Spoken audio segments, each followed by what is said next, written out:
வணக்கம், good morning, happy morning, wonderful morning. நம்ம வாழ்க்கையும் ஜான் டெம்பிள்டனையும் சேர்ந்து பார்த்துட்டு இருக்கிறோம். வாழ்க்கைங்கிறது ஒரு லாங் ஜேர்னி. அந்த ஜேர்னியில ஒரு எண்ட் பாயிண்ட் நிச்சயமா எல்லாருக்கும் உண்டு. இந்த பூமியில நிலையா வாழ்ந்தவன் யாரும் கிடையாது. அது அலெக்சாண்டரா இருக்கட்டும், காந்தியா இருக்கட்டும், இல்ல கோட்சேயா இருக்கட்டும். இந்த பூமியில நிலையா வாழ்ந்தவன் யாரும் கிடையாது.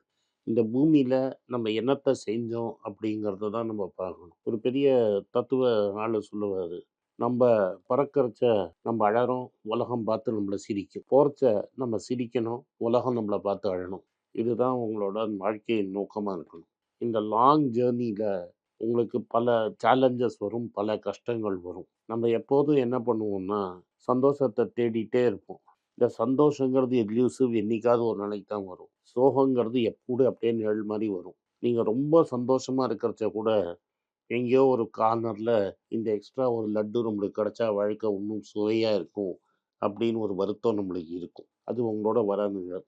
இந்த வாழ்க்கைய நீங்க எப்படி நடந்துக்கிறீங்கங்கிறது தான் முக்கியம். இந்த வாழ்க்கையில நீங்க யாரெல்லாம் இம்பேக்ட் பண்ணீங்க? யார் லைஃப்லலாம் நீங்க ஒரு டிஃபரன்ஸ் பண்ணீங்க? வாழ்க்கையில யார் உங்களுக்கு தெரிஞ்ச விஷயத்த எவ்வளோ பேருக்கு சொல்லிக் குடுத்தீங்க? எவ்வளோ பேருக்கு உதவியா இருந்தீங்க? அப்படிங்கிறது தான் முக்கியம். இது வாழ்க்கையின் தத்துவம். இதுதான் கடைசியில உங்கள பத்தி பேசப்படும். உங்க இழப்பு உங்களோட கடைசி நாள்ல கிடையாது. என்னைக்கு கடைசி வாட்டி உங்க பேர் இந்த உலகத்துல உச்சரிக்கப்படுதோ, அதுதான் உங்களோட கடைசி நாள். அப்படி பார்த்தீங்கன்னா, அலெக்சாண்டர், அசோகன், ராஜராஜ சோழன், காந்தி இவங்கள மாரி ஆட்களுக்கு இழப்பே கிடையாது. நம்ம அது மாதிரி தான் இருக்கணும்னு ட்ரை பண்ணணுமே தவிர, நம்மளுக்கு எவ்வளோ பணம் சம்பாதிச்சோம், என்ன கிழிச்சோம், எவ்வளோ சொத்து சேர்த்தோம், முன்னொருத்தனை எப்படி நம்ம தட்டி பாக்கெட்ல அவனுக்கு சேர வேண்டிய பணத்த எடுத்து நம்ம பாக்கெட்ல போட்டுக்கிட்டோம். நம்ம எப்படி பிட் அடிச்சு அடுத்த எக்ஸாம்ல ஒரு அளவு தாண்டி போனோம். நம்ம எவ்வளோ மார்க் வாங்குறோம், என்ன பண்றோம், இதெல்லாம் முக்கியமே கிடையாது நம்ம வாழ்க்கையில.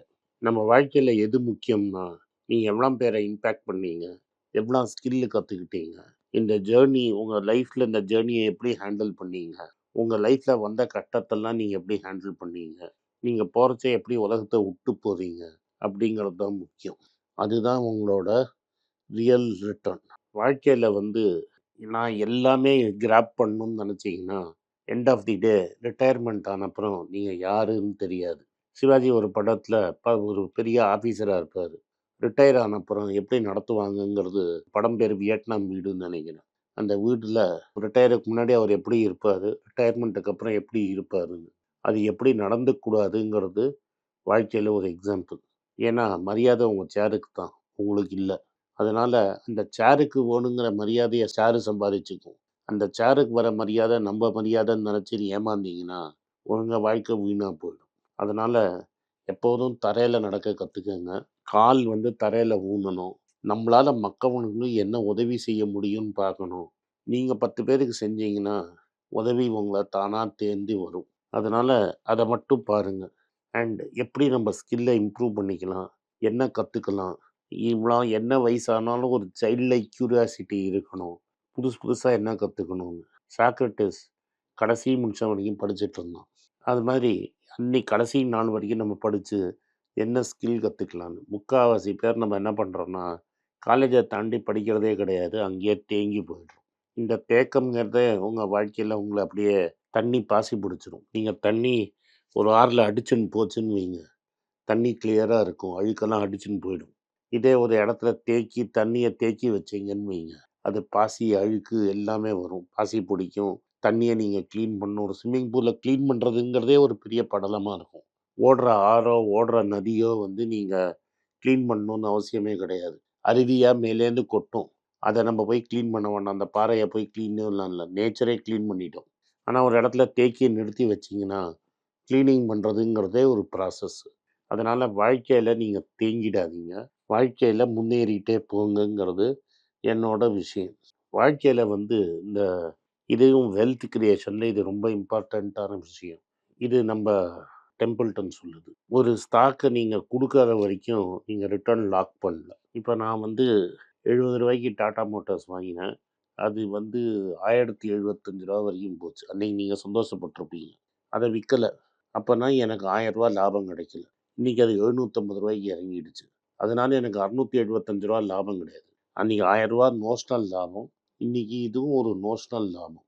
எனக்கு என்னைக்கு லாபம் வருதுன்னா, அதை நான் லாக் பண்ணி விற்று என் காசை நான் எடுத்தப்புறம் தான் அது லாக் ஆகி ப்ராஃபிட்டா லாஸான்னு தெரியும்.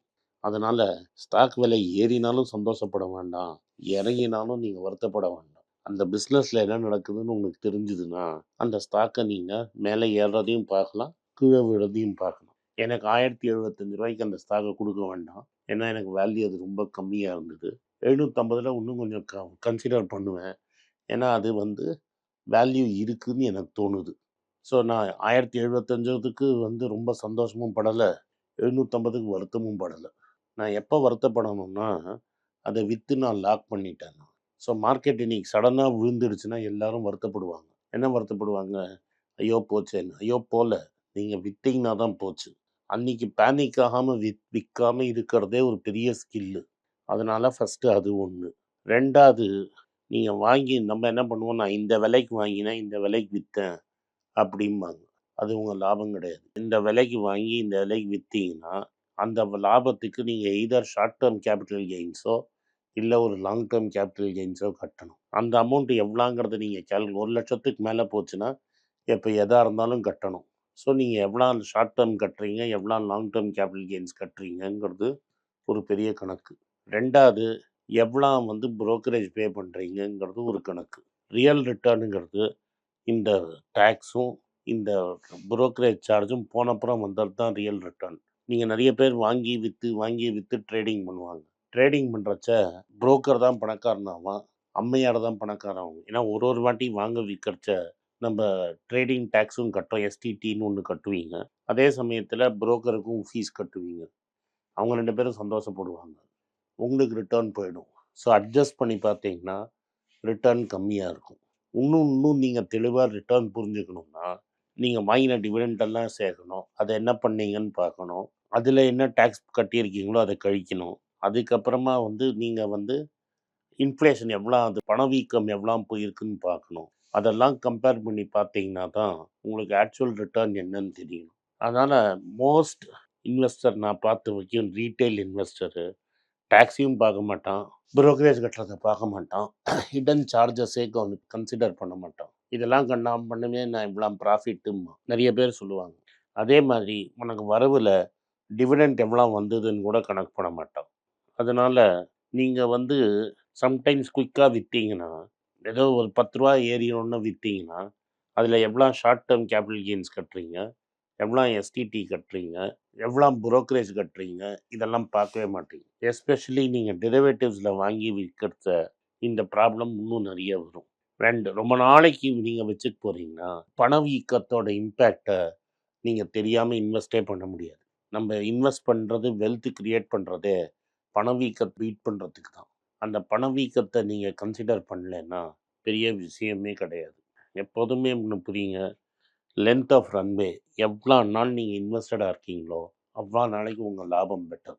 ஷார்ட் டேர்மில் நீங்கள் யோசிச்சிங்கன்னா ரொம்ப கட்டப்படுவீங்க, வாழ்க்கையில் அடிபடுவீங்க. வாழ்க்கையில் மட்டும் அடிபட மாட்டீங்க, இதுலேயும் அடிபட மாட்டீங்க. நம்மளுக்கு ஷார்ட் டேர்ம் ப்ளஷர்ஸுக்கு லாங் டேர்ம் கான்சிக்வன்சஸ் பே பண்ணணும். நம்மளுக்கு சில நல்ல பழக்கங்கள் வாழ்க்கையில் நம்ம கற்றுப்போம். சிகரெட் ஊதுறது, குடிக்கிறது, கண்டவங்களோட சுற்றுறது, அப்போல்லாம் நல்லா சந்தோஷமாக இருக்கும், டோபமீன் இருக்கும். ஒழுங்காக படித்து நாணயமாக இருக்கணும், பார்த்தா படிக்ஸ் பார்ட்டிங்க. ஆனால் லாங் டேர்மில் இந்த ஷார்ட் டேர்ம் ப்ளஷருக்காக நீங்கள் ஓட்டின சிகரெட்டும் நீங்கள் பண்ண தப்பும் உங்களை எப்படி அஃபெக்ட் ஆகுதுங்கிறத நீங்கள் பார்க்கவே மாட்டீங்க. அதனால் ஒன்றொன்றையும் பண்ணுறதுக்கு முன்னாடி ஏன் பண்ணோம், எதுக்கு பண்ணோங்கிறத பண்ணி பண்ணுங்க. நன்றி, வணக்கம். இந்த வீடியோ உங்களுக்கு பிடிச்சிருந்தா வீடியோவை லைக் பண்ணுங்கள், எங்கள் சேனலை சப்ஸ்கிரைப் பண்ணுங்கள், பெல் நோட்டிஃபிகேஷன் தட்டுங்க. இந்த வீடியோவை முடிஞ்சால் உங்கள் சொந்தக்காரங்களுக்கும் ஃப்ரெண்ட்ஸுக்கும் அனுப்புங்க, அவங்கள பார்க்க வற்புறுத்துங்க. நன்றி, வணக்கம்.